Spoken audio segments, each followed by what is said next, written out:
middle muscular layer. So that's what we're seeing here. This is the tunica media, and these three blood vessels.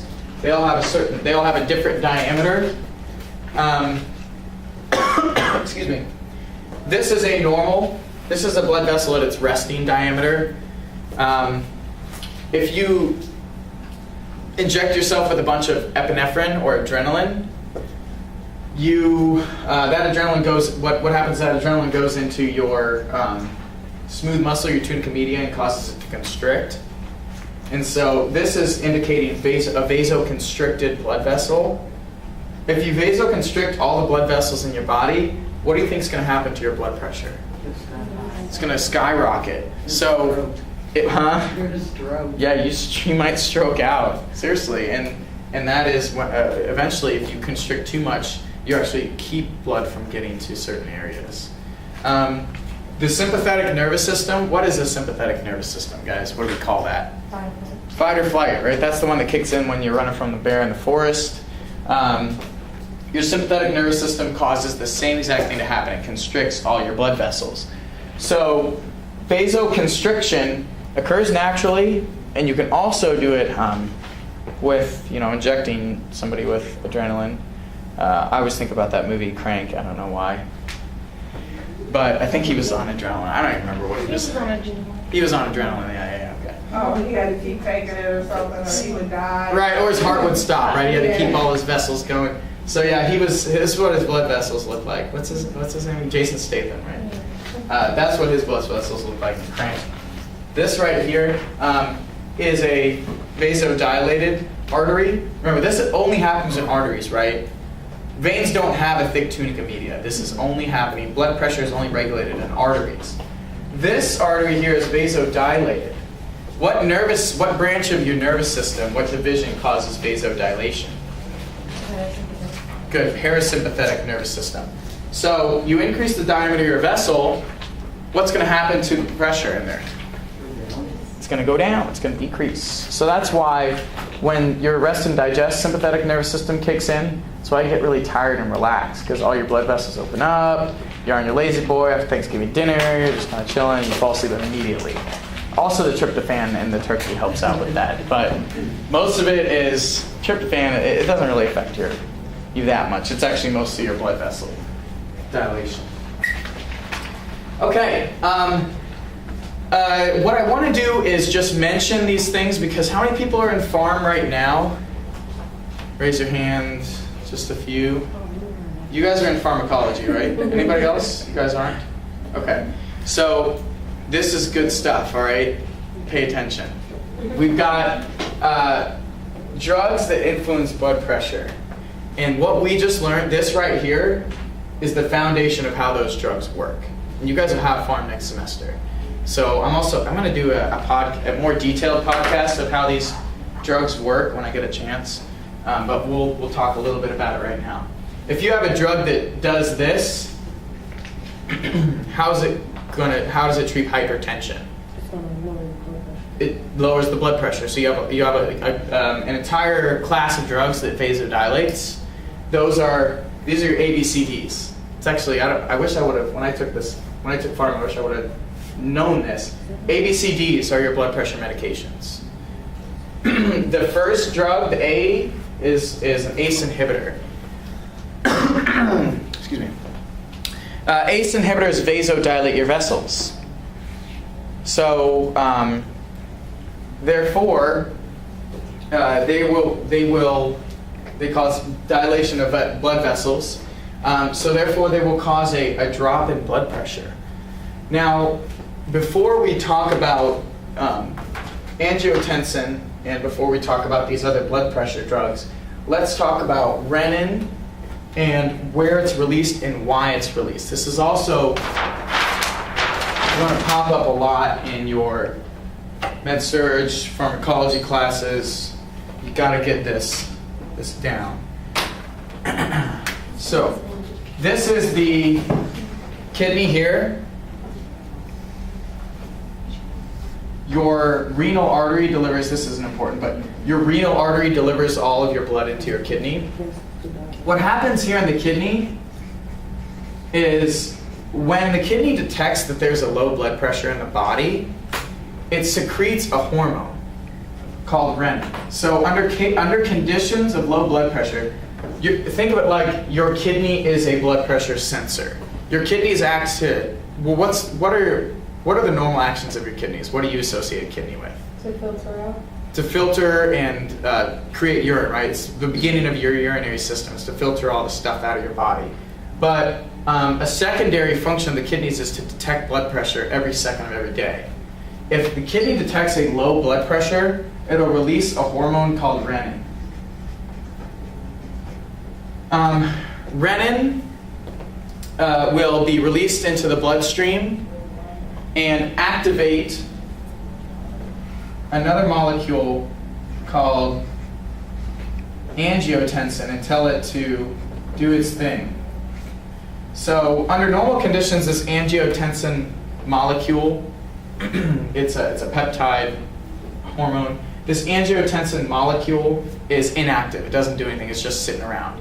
But as soon as it gets the call from renin, it activates and it goes to the blood vessels. This is a cross section through a blood vessel. It goes into the blood vessels and into that tunica media and causes that vessel to constrict. So angiotensin, and break down that word, right? Angio means what? Artery, right? Or blood vessel, right? An angiogram is visualizing the arteries of the heart.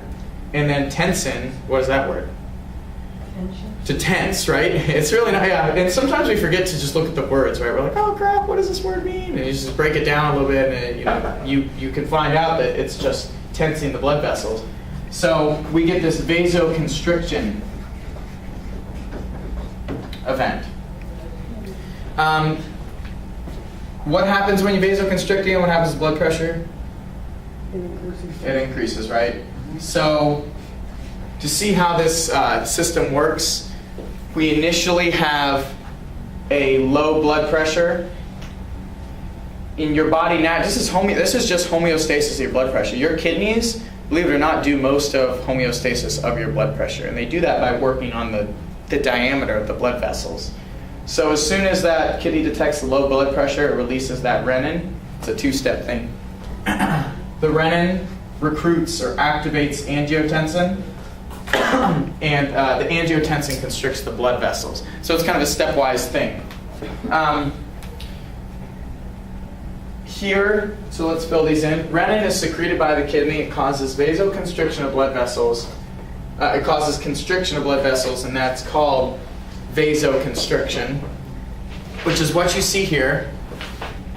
Draw yourself a picture of that. It kind of helps to understand it, to memorize it. And under circumstances of low blood pressure, the kidneys release renin, therefore doing what to blood pressure? Boosting it, right? This is what, okay, so now we're going to look at the drug. This is the normal function of the system. Angiotensin is used to constrict your blood vessels. ACE inhibitors, if you look at that word ACE, it stands for angiotensin converting enzyme.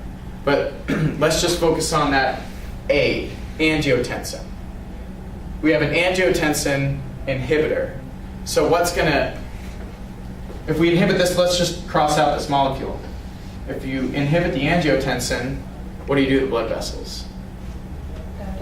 They dilate, right? They're going to do the opposite. So they're going to vasodilate.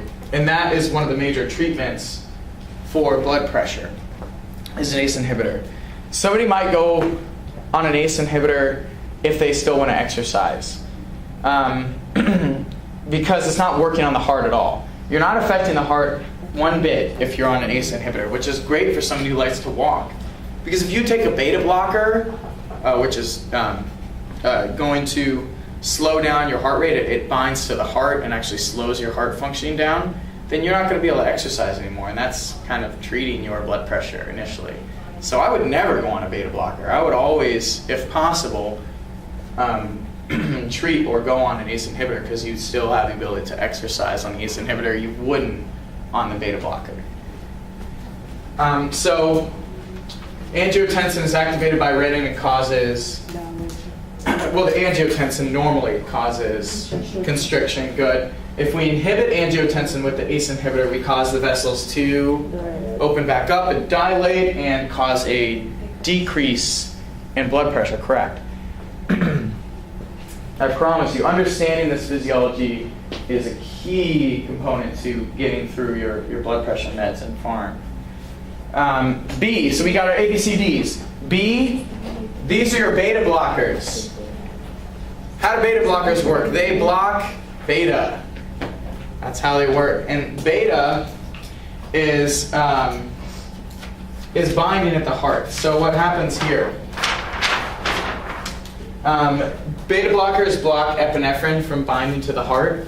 When you get that, just think about Crank, right? When you get that movie Crank, when you get a boost of adrenaline, what happens to your heart rate? It beats faster. Beats a lot faster, right? So what adrenaline really does is it goes, what's that initial node that causes the pacemaker of the heart, that beats the heart? The SA node.